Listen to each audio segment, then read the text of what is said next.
同志们好，从这个长岛小火车，你们应该就能猜到我要去哪儿吧？大都会又放大招了，这次是萨金特。没错，就是那个世纪末的肖像画宠儿、画美女、画帅哥、画萌妹的美颜祖师爷，一笔够网友们学一辈子的 JS Sargent。并且为了让逛展不那么枯燥，我还邀请到了一位嘉宾，这位是凯西。Hello， 大家好，我是凯西。凯西，资深艺术史爱好者，委托接到手软的大都会博物馆讲解员，从古至今，从东到西都可以信手拈来。我原本以为他就是学这个的，结果其实是学风险管理。风险管理哦。晚安，玛卡巴卡。今天也是我们的第一次见面，很期待他会怎么看萨金特这些作品。所以你是为什么会开始想要做大都会这个呢？大都会这个地方，它汇聚了整个就是全人类文明的一个结晶的地方。然后我本身也非常喜欢历史，非常喜欢艺术，之前就是已经有大量的积累了。然后当时就觉得，那为什么不来做一个讲解试试看？平时周末的安排满吗？最近比较满，包括这个周末，对，明天、后天都是。对。所以你为什么不选艺术呢？好问题，这个问题我被问过太多次了。就是如果我真的要学这一个专业的话，我可能就没有这么热爱。这句话我无比赞同。虽然都说把兴趣干成工作是最开心的事儿，但这分明就是风车车。因为不开心就是工作这个行为的其中一个固定属性。所以如果把兴趣干成工作，你其实会得到兴趣也不再开心。OK， 接下来我们准备了几个简单的问题。大都会你印象最深刻的一次特展是什么？等一下，3、2、1，一起说啊！等会儿一起说呀。3、2、1。马奈德加。马奈德加那个我印象也挺深刻的，我记忆里面德加画过一幅马奈。就那种葛优躺在那儿的，然后看起来很烦躁、很郁闷，就想不懂为什么别人不喜欢自己的作品。我觉得那是一个很稀有的场景，你很难看到一个艺术家在作品里面会呈现出这样一种状态。我觉得他很真实、很可爱。梵高这边自然就无需多言啦，星空和麦田柏树的世纪大合体绝对值得。我之前拍过逛展的，感兴趣的朋友可以去看看，这里就不赘述了。下一个问题，如果你回到19世纪，你最想和哪一位画家吃饭？我会选马奈，因为19世纪大家提到19世纪，可能就是首先想到的流派就是印象派嘛。那印象派老大，那当之无愧就是老大哥我们的马奈。奈何马奈从来都不承认自己是印象派画家。如果穿越回去同他講人生如戲啊，兩在100年後你何是印象派祖師爺啊？想想那場景應該也挺有趣的。然後其次，我覺得他這個人性格吧，據說應該是蠻就是風度翩翩的那種，所以就是挑這種好說話的人去吃個飯，我覺得會比較舒服一些。那這麼說起來，我挑的這個更好說話，我想和莫里索吃個飯。為什麼？因為她是位女士。哪裡？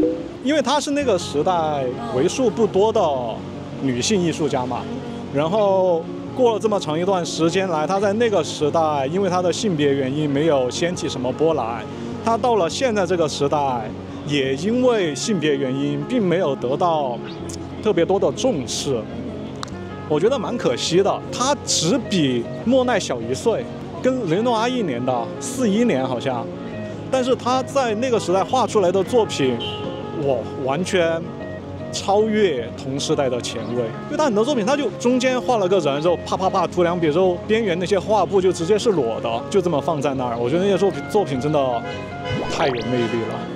另外呢，我也覺得他是個很細膩的人。你知道，因為受限於他的性別嘛，他畫的最多的一些就是他日常生活裡面的場景。他女兒有一幅看書還是看信的畫，我印象很深。你會從這些細節裡面感受得到，他是一個很會生活，也很愛生活的這麼一個人，所以挺想和他交流一下的。其實我覺得這個反映出來一個問題，因為就是你當時你問我這個問題的時候，我腦子裡面都沒有第一浮現出那種女性的印象派畫家。這是個很大的問題。對。OK， 那我們現在直接進去，直奔薩金特。Oh my god！ 我的媽！比我想象當中的人多一些。然後我們從這邊。从这个其实就是整个展的最开始，也是萨金特他的整个在巴黎的创作生涯的初始阶段。就这个时候，他是在跟他老师杜兰学习这种学院派的创作。他画这幅画的时候也就18岁，对，像腿那儿，还有他手那个血管那儿的那个高光，跟他之后画油画的那个风格还挺像的。是的，是的。这个19世纪的高腰内裤让我有点难绷，太热了，这个内裤。感觉这些是不是他就已经开始那种直接作画了？他应该就没有不直接作画过。直接作画啊 la plume， 顾名思义，直接就是干，不等颜料干就歘歘往上画。17世纪的伦勃朗、哈尔斯和韦拉斯凯兹他们都喜欢这样画。这就是萨金特临摹的一幅哈尔斯。看这种以后跟朋友合照的时候就可以摆这种姿势。我超级喜欢那一幅画，就是它的这个笔触，就是看似不经意，但是其实已经都是设计好了的，就是那个陆战上认出来了。对，你说话我听出来了。好，谢谢。新的主题来到了他的旅行的时候。哇，这幅好看。你是比较喜欢那种形体，它比较精确的去捕捉？也不是，主要看一个整体的感觉。它这么倚在这个树干上，这个意境真的很好。包括前面这几朵小花，像这种时候就会发现画画比相机好用多了。它人是聚焦的，但是它前面的花也是聚焦的，这种观感就非常的舒服。如果是什么相机之类的话，它人聚焦了，它前面的草肯定就虚掉了。这幅很重要。这是一幅上了沙龙展的作品，我本来以为它会很大，它比我想象中的小了挺多的。我之前听说过一个很有趣的说法，那个时候的法国的那种沙龙展，其实它的逻辑跟现在的小红书是一样的，就你越大越能吸引人，那个封面会点进去。你有看过那时候沙龙展是什么状态吗？就是贴满了，对，一整面墙贴满了。越大就越吸睛，越吸睛的，就越容易得到关注。我觉得他这个画还是最扎眼的地方，就是这个水渍的地方。对，就是下面这一片，那种沙子上面铺了薄薄一层水，然后那个反光。对，这也是一幅很有名的画，我不知道你有没有刷到过。有。说那一笔要学一辈子。对，感觉萨金特就是网络爆款文案的重灾区。一笔成金，看完这一笔，再也不想学画画了。来个学美术的，告诉我画出这一笔要多少年的功力？张口就是爆款文案。但其实我觉得他那个正对我们那个女孩的面容也刻画得挺好的，就那种，你在干嘛？我太喜欢这一幅了。龙涎香的烟雾，这种东方主义的作品在19世纪的欧洲非常流行。那些艺术家们都喜欢把北非和中东描绘成一个神秘、性感、华丽的异域，但显然嘛，那些都只是幻想罢了，因为真实的世界要复杂得多。萨金特去过摩洛哥，他非常清楚这一点，所以在这幅画中，他就故意地营造了一种舞台布景的质感，用来讽刺这种把异国文化简化为刻板的视觉符号的趋势。这幅画好看，我好喜欢这幅画。这个人像穿了一身火在那儿跳的一样。这个就到了他的肖像画大爆发的时代。这也太漂亮了，而且他画的人眼睛都是那种柔情似水的眼神。谁把我画成这样，我都很开心。这钱他真该赚。你看他画的那个墙纸，那个墙纸是上面有金线，那种反光的金线，看到没？他把那个反光都画出来了，天哪！就是光打在上面那种渐变的感觉。是的，这胖哥看出了钱的味道，看出了上流。被他画的就没有一个不上流的，他画太贵了。区分一个肖像画家是一流还是二流的关键，就是看他能否拿捏一种精准的含蓄。因为财富不该是也不能是显露在外面的浮华，一份松弛的气质，一个慵懒的眼神，才是对财富最精准且含蓄的表达。这个小女孩真的，我看她那个眼神，让我想起了我的女儿。就你让她做点什么事情，她贼不开心，就在那儿生气的那个感觉，就是这个眼神，很不耐烦。他的小孩好像都没有特别开心的。可能是萨金特要这么摆姿势，他不愿意了。你看他手上那个小手镯，好立体哦，这就是又一个贵妇人。我也想说，而而且你看她这个裙子上面的那个叶子，就是一扫带到的那个裙子上这种细节，还有她那个手，你看她那个手指引进裙子里面的那个感觉。萨金特画的手真的很好看，像刚才那个胖子的手都很好看。对不起。好了，我要来看看这个，我超级喜欢这幅画。说说为什么？这么帅一个男的站在这里。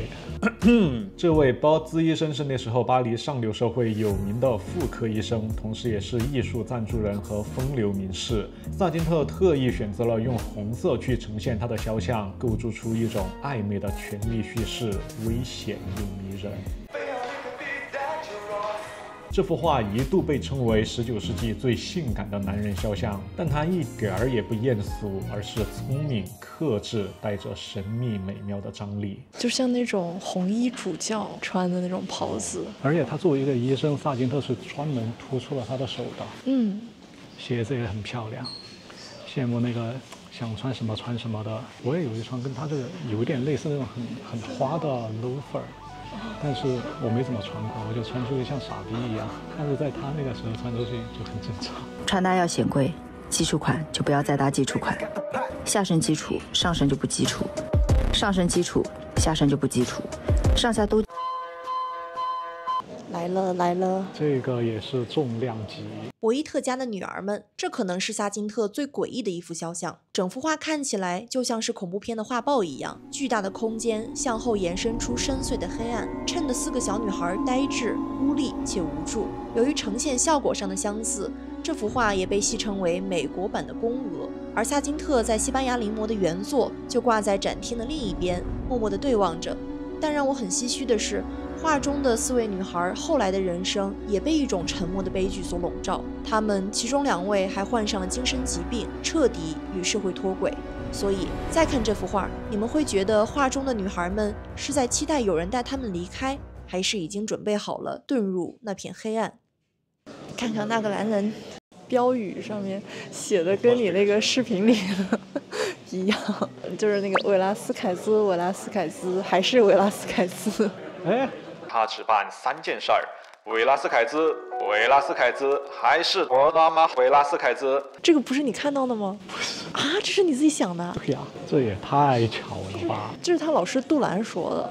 我当时写那段的时候，我脑子里面只有一个梗：公平，还是他。你看他的脸都是小 V 脸，然后皮肤都是柔焦皮肤，包美容的，下颌线拉一拉，磨皮磨一磨，美下白，然后上个小脸特效，真的早期美颜大师。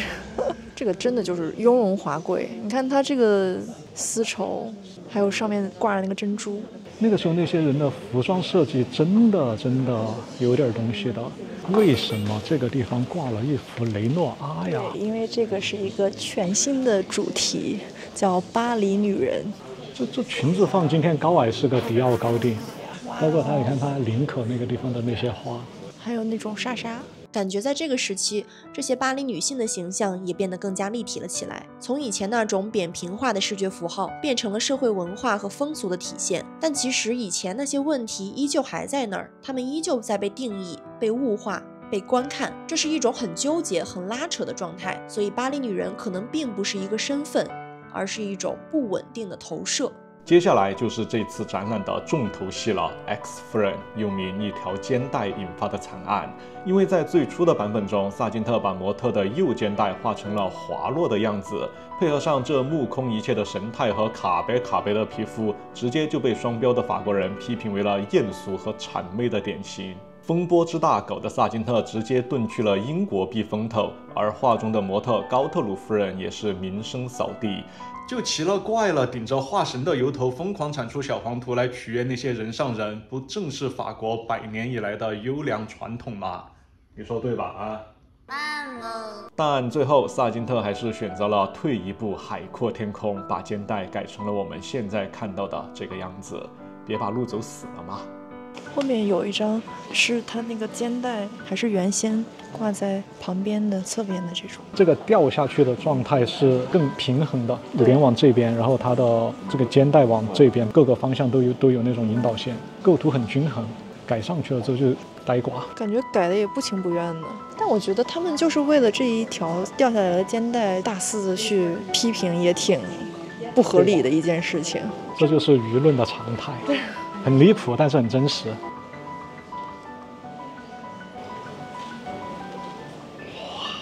各位姐在这儿临摹呢。这个展览的最后一幅画了，所以为什么要以这幅画作为结尾呢？它这一幅是当时被法国的国家给买下去，然后之后呢，它也是一直就是旅居英国那边了。因为它这个大展的主题是萨金特在巴黎嘛，所以他这一幅画可以算是他在巴黎这个城市的一个节点。OK， 博物馆要关门了，被赶出来了，我们快速拍一个结尾。今天看了这个展，你觉得你最喜欢的一件作品是哪幅？我觉得我会选那幅北非女人叫龙涎香的烟，就是画的纯白色的那一幅，对，非常的有异域风情。但是那幅画你也能看出来，就是萨金特他作为画家的一个野心，就是他对于白色的运用绝对就是炉火纯青。我还是会选那个波兹医生，我觉得那个红色给我太震撼了，很亮眼，而且那个男人太优雅了。如果让你可以偷一幅回去挂在家里面，你会选哪个呢？我想想哦，因为我觉得我要想一个跟那个不一样的，我觉得我会选那个名字是卢森堡公园吗？还是就是我能看那个倒影看很久，我应该会选那幅。你来？我的话，首先肖像画我肯定不选，我觉得在家里面挂一幅别人的肖像太奇怪了。然后我觉得卡普里的那个在屋顶上跳舞的那幅挺不错，还有那个西班牙舞蹈很黑的那幅我也超级喜欢，所以我应该会选宫娥吧。而且就相当于你拿了一个，然后挂了两个人的。对，相当于我家里面有2个。然后维拉斯凯斯也是我很喜欢的一个艺术家，所以一举两得。真的聪明。那最后，如果让你选一个词来形容萨金特的话，你会选？我觉得我会选温和吧，就是不管是他的这个人的性格，或者是他的这个创作的风格来讲，就是感觉都是一种非常温良谦卑，让人看了就是心情很好那种感觉，所以我会选温和。你呢？如果是我的话，我会选上道。上道。你不觉得这个人特别的上道吗？他的艺术理念往后稍稍，他不管那么多，他先给你一个让你觉得最舒服的作品。这个东西对于当时那些法国的名流来说真的太重要了。那些法国名流在别的艺术家那儿很难找到这种感觉，所以我觉得他是一个非常上道的人，而且我觉得他真的超级聪明，可以这么说。其实我本来想选聪明这个词。虽然他画肖像画，但其实他是不喜欢肖像画的，你知不知道这个？他不喜欢肖像画，所以他51岁就直接不画了，封笔了。然后他就去旅游，然后去画他想画的那些什么风景啊、水彩画那些东西。就他这种对人生的规划，他知道自己每个阶段该干什么事儿，不该干什么事儿。上道，确实上道，非常的上道。OK， 那我们这次大都会博物馆的萨金特特展就到这边结束啦，我们下期视频见，拜拜。